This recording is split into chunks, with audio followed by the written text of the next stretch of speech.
Em nome do Pai, do Filho e do Espírito Santo. Amém. Que Nosso Senhor Jesus Cristo possa suprir as deficiências de minha exposição. Então, meus caros, mais um vídeo da série da Sola Escritura, que é o ponto mais importante do protestantismo, o pilar de sua doutrina, a sua rocha, o seu fundamento. Se conseguirmos destruir esse fundamento, destruiremos todo o edifício protestante, pois eles dizem que somente a Escritura é regra de fé. Continuar então essa sequência de vídeos, comentando um pouco o livro do Dave Armstrong, mas também fazendo alguns acréscimos meus de algumas situações que acho relevantes. E hoje vai ser bem rápido mesmo, porque tem o tríduo de Santa Teresinha 7h30, comecei 18h57, vai ser menos de meia hora de vídeo aí, realmente vou acabar rápido, né? Eu peço para vocês se inscreverem aí no nosso canal da Editora Assunta, curtir, compartilhar, comentar aí embaixo o que está achando dessa série, quais argumentos podemos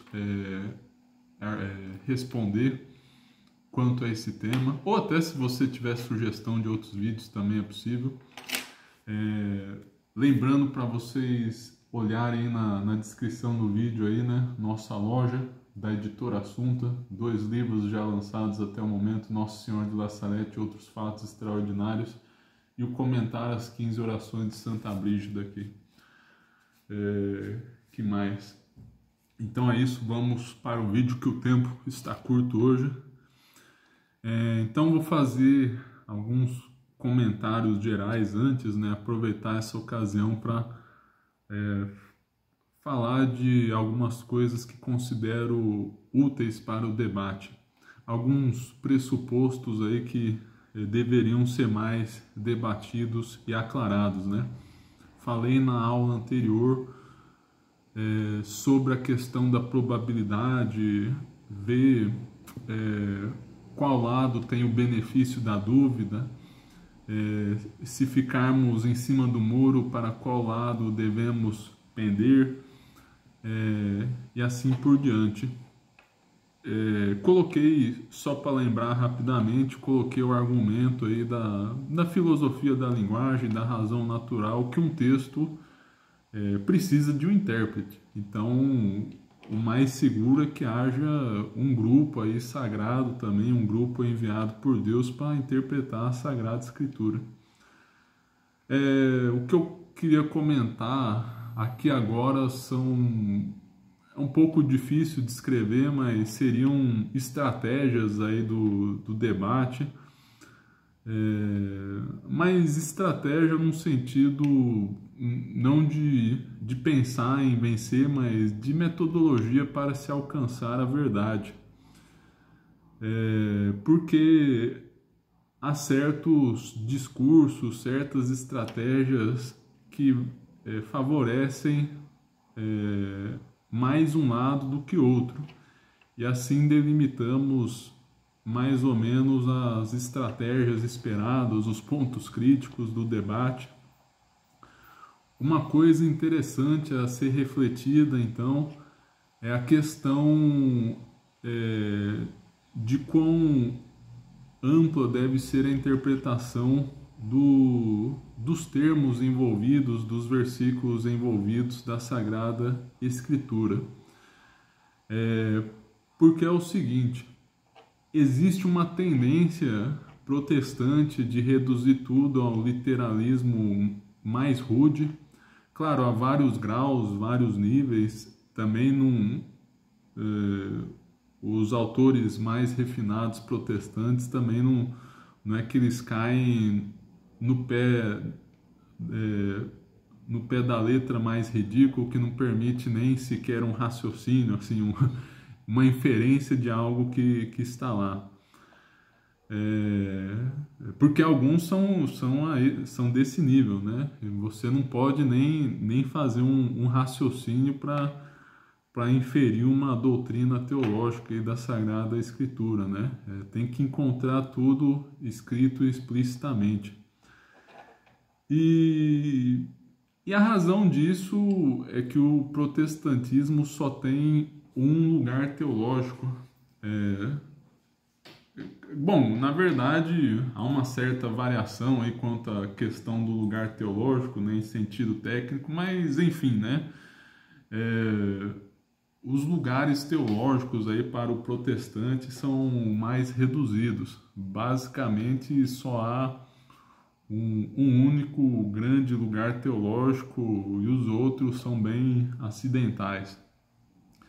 Já para os católicos, há 3 grandes lugares teológicos, o famoso tripé, a Sagrada Escritura, a Sagrada Tradição e o Sagrado Magistério. Então, temos aí mais lugares teológicos para interpretar a santa revelação de Deus.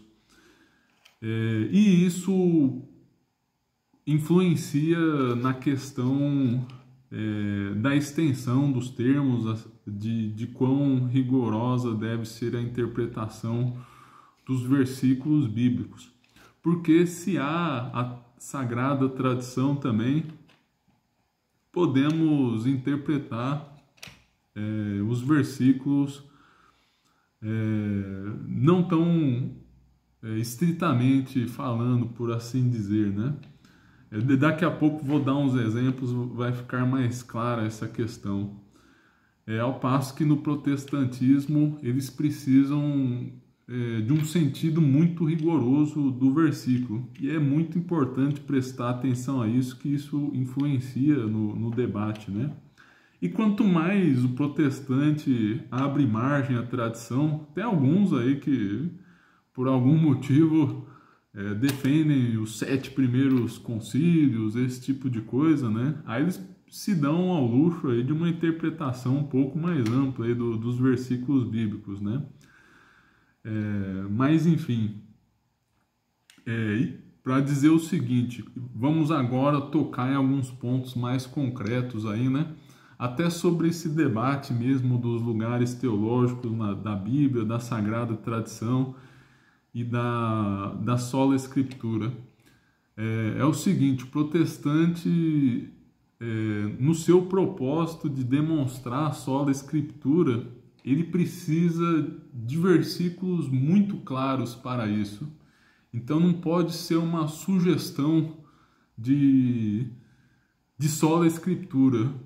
O ideal é que deveria ser algo muito claro, assim, que você lesse e todos devessem concordar, né? Que ninguém pudesse negar, tendo capacidade de leitura suficiente.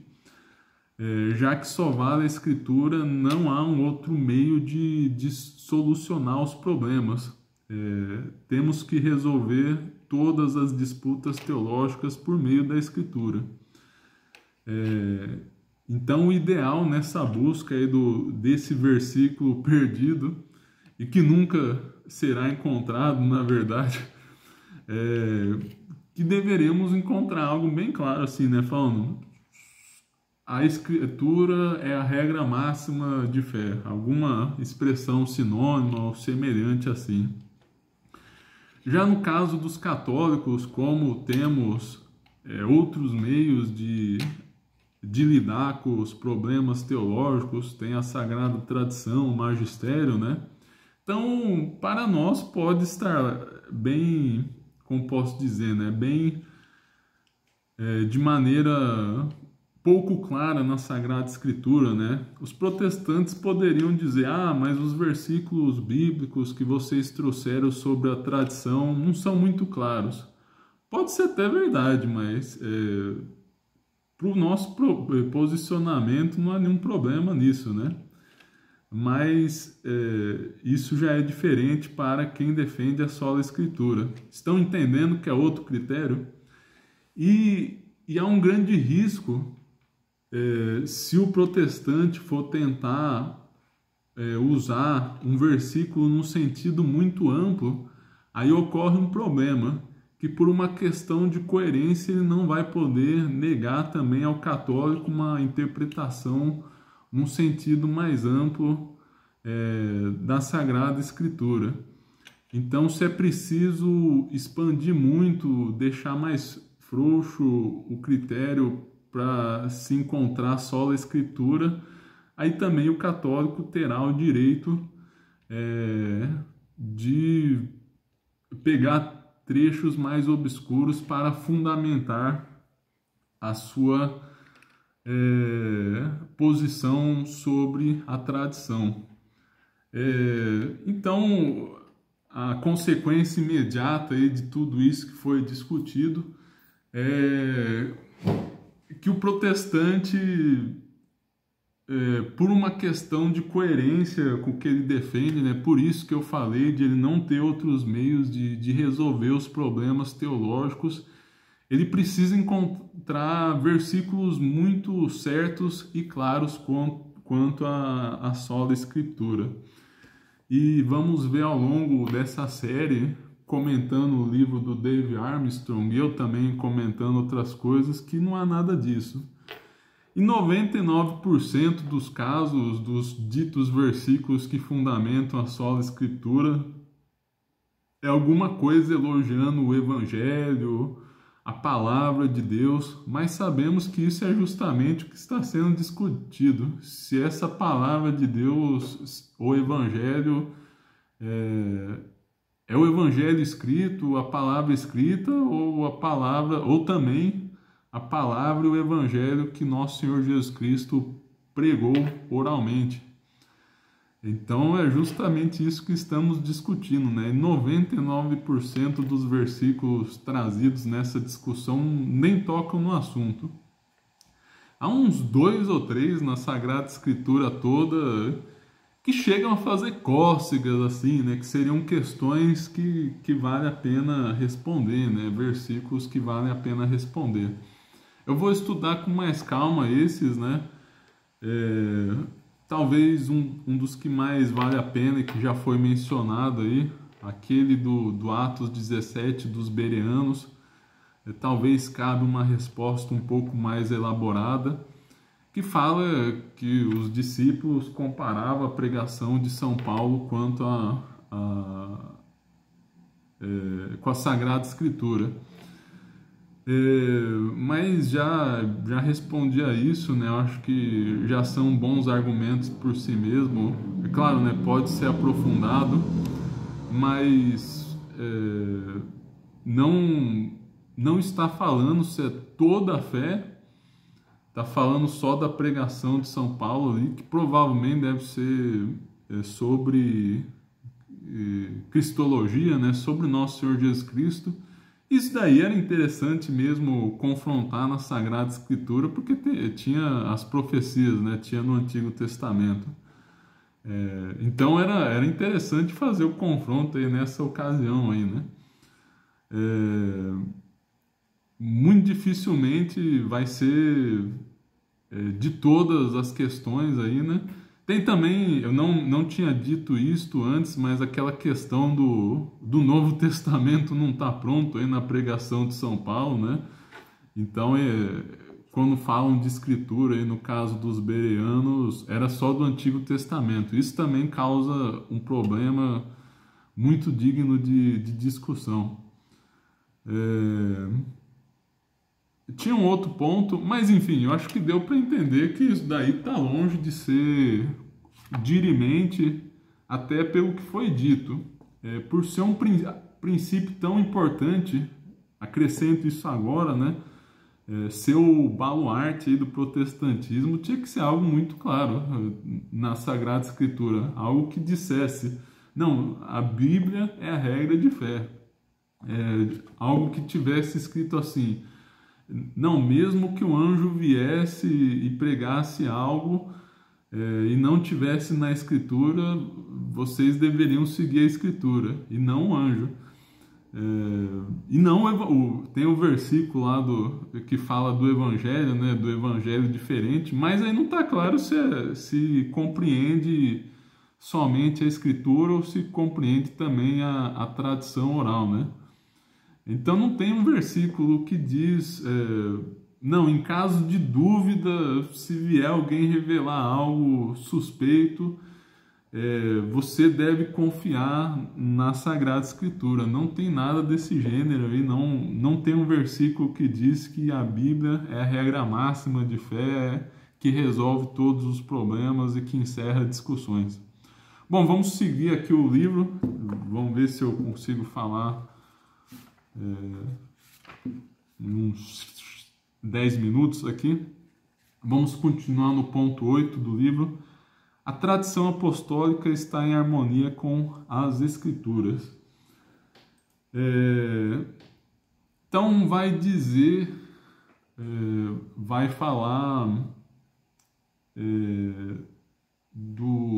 da tradição não escrita, traz vários versículos nesse sentido, né? Acenando alguma coisa do gênero. Esqueci de deixar separado no computador, mas um deles é aquele lá famoso de São João, capítulo 21, versículo 25, que é que Nosso Senhor Jesus Cristo tinha feito muitas coisas que não foram escritas.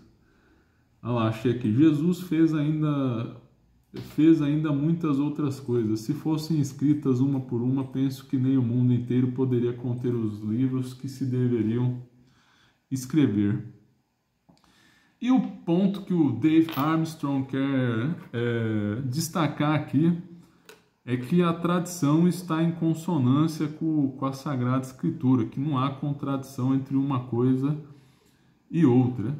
Também ratificando e corroborando o que foi dito no ponto 6, que o que não está na Bíblia não significa antibíblico. A tradição poderia ser simplesmente um complemento da Sagrada Escritura e, na hora de avaliarmos nossa fé, fazer um balanço geral aí de todos os lugares teológicos, né? Da Bíblia, da tradição, do magistério. Então, você vê o todo, analisa o todo para conseguir distinguir a fé da igreja, a fé revelada por Nosso Senhor Jesus Cristo. A interpretação autoritativa da lei era exigida na antiga Israel. Aí comenta aqui, Moisés certamente deu uma interpretação definitiva da doutrina, assim como fizeram os sacerdotes em Israel. O que eles iam do livro não se interpretava a si mesmo. E traz aqui Neemias 8, 7, 8, lembrando que o voltar do exílio da Babilônia antes de Neemias, né? Então, como está dito aqui, né? Aí cita várias autoridades aqui da época, né? Que são nomes hebraicos. Também Yeshua, Bani, Sherebiah, Yamin, Acube, Shabibetai, Rodiá, Maceiá, Kelitá, Azariá, Josabá, Hanã, Pelaiá. Os levitas ajudaram o povo a entender a lei, enquanto o povo permaneceu em seus lugares. E eles lendo o livro da lei de Deus claramente, e deram o sentido para que o povo entendesse a leitura. E deram o sentido. Como já falei antes, o alfabeto hebraico não tinha vogal, então a leitura era muito mais difícil do que podemos imaginar no primeiro momento. As palavras tinham que ser deduzidas aí pelas suas consoantes e teoricamente a mesma sequência de consoantes aí poderia ser coisas muito diversas. Dei o exemplo daquele salmo messiânico sobre transpassar as mãos e do leão, que os judeus tentaram interpretar essa profecia aí, que é muito clara aí, né, sobre a crucifixão de Nosso Senhor Jesus Cristo, perdão. Muito clara sobre isso, e os judeus dos primeiros séculos, claro, né, os que rejeitaram a Nosso Senhor Jesus Cristo, inventaram essa interpretação aí bastante duvidosa. E como não tem vogal, acontece esse tipo de problema na leitura do hebraico. Então quem fazia a leitura aí tinha que fazer um esforço muito maior de interpretação. Na verdade, mesmo no latim e no grego havia dificuldades que muitas vezes não nos damos conta. Por exemplo, durante muito tempo não houve espaço, não houve vírgula, ou seja, não havia nenhuma espécie de pontuação para ajudar a distinguir o texto. Então o texto era todo junto e a depender da leitura, do tom,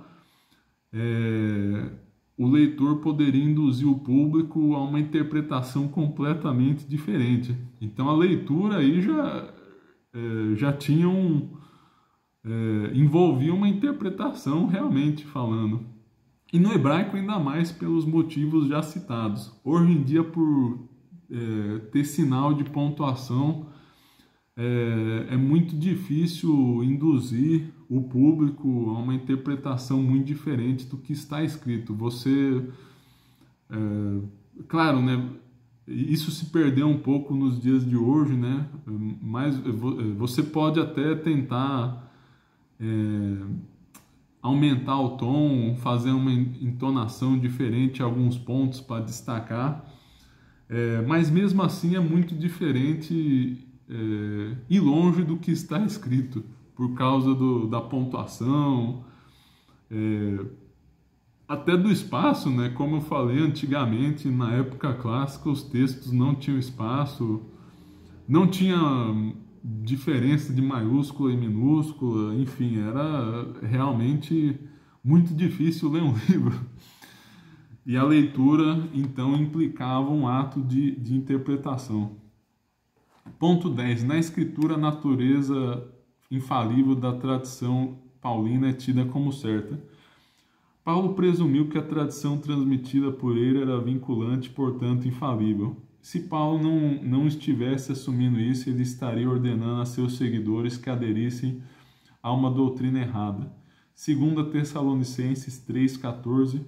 Se alguém se recusar a obedecer ao que dizemos nesta carta, observe esse homem, não tenha nada a ver com ele, para que se envergonhe.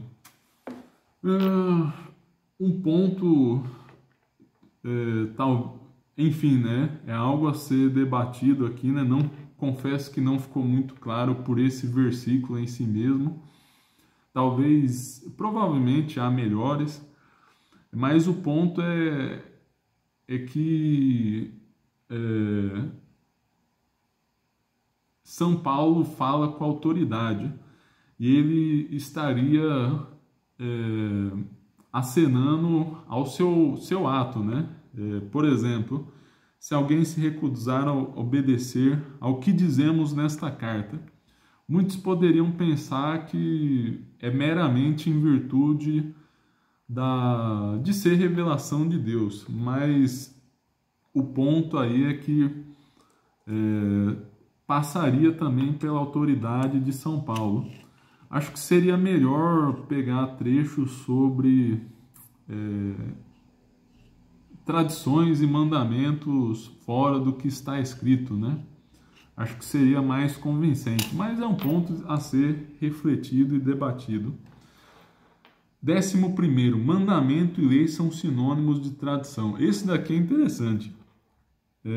Vamos pegar um dos versículos aqui, Romanos 7, 8, 13. Não sei se eu vou ler tudo aqui, vou ler até achar que foi convincente.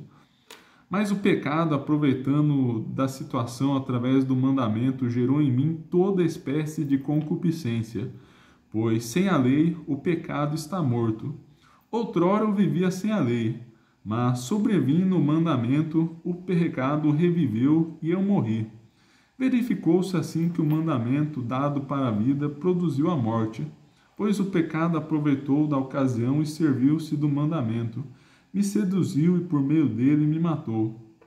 De modo que a lei é santa, e santo Justo e bom é o mandamento. Portanto, uma coisa boa se transformou em morte para mim? De modo algum, mas foi o pecado que, para se revelar pecado, produziu em mim a morte através do que é bom, para que o pecado, através do preceito, aparecesse em toda a sua virulência. Aqui é o seguinte, aqui precisa de um raciocínio, uma explicação. Creio que uma das possibilidades de interpretação, que também não está claro totalmente se é assim que é o mais correto, né? Mais lei, eu penso que faça referência, no caso, à razão natural e como posso dizer, ao primeiro hábito prático do homem, né? Buscar o bem e fugir do mal. Até o versículo, aquele versículo de Romanos 2, 14 e 16, quando, pois, os gentios não têm a lei, fazem por natureza o que a lei ordena, eles se tornam lei para si mesmos, embora não tenham a lei. Que a lei, então, é uma hipótese, né? Que a lei teria sido interpretado em sentido amplo, e tradição também, na verdade, né? Que há os 10 lugares teológicos de Melchior Cano, falamos do tripé, mas de certa maneira todos os lugares teológicos se reduzem a ele, e são os 3 mais importantes. Os 10 citados por Melchior Cano, um autor próximo do Concílio de Trento, um padre dominicano. O primeiro é Sagrada Escritura, o segundo é a tradição no sentido oral de Cristo e dos apóstolos. O terceiro é a autoridade da Igreja Católica, o quarto é a autoridade dos concílios, especialmente os concílios gerais. O quinto é a autoridade da Igreja Romana, que por privilégio divino e se chama Sé Apostólica. O sexto é a autoridade dos Santos Padres. O sétimo é a autoridade dos teólogos escolásticos. O oitavo é a razão natural. O nono é a autoridade dos filósofos que seguem a natureza como guia. O 10º e último é a autoridade da história humana, tanto escrita por autores dignos de crédito como transmitida de geração em geração. Enfim, para dizer o seguinte, qual que seria o raciocínio por trás? Está falando do pecado e que o pecado se manifesta pela lei. E claro, os gentios também pecam, não é porque não receberam a lei de Deus que não pecaram, eles têm a lei da razão natural, eles têm algum conhecimento dela e precisam seguir esse conhecimento, caso contrário estarão pecando. Então disso se manifesta muito claramente que a lei tem um sentido além da Escritura. Também, em outra hipótese, a lei, já foi comentado um pouco antes, a lei como recebida de Moisés, como uma tradição mosaica. E outro versículo interessante, primeira carta de São João, capítulo 2, versículo 7. Amados, não vos escrevo um mandamento novo, mas um mandamento antigo, que tens desde o princípio. O antigo mandamento é a palavra que ouvistes. Então, o antigo mandamento é a palavra que ouvistes, é recebido pela tradição. E fala, não vos escrevo o mandamento, mas o novo mandamento, mas o antigo que foi recebido já pela tradição, até colocando a tradição aí acima em um certo sentido. Então, é isso, meus caros, por hoje está bom, eu tenho que ir ao Tríduo de Santa Teresinha. Muito obrigado pela audiência. Depois continuarei nosso estudo. Em nome do Pai, do Filho e do Espírito Santo. Amém.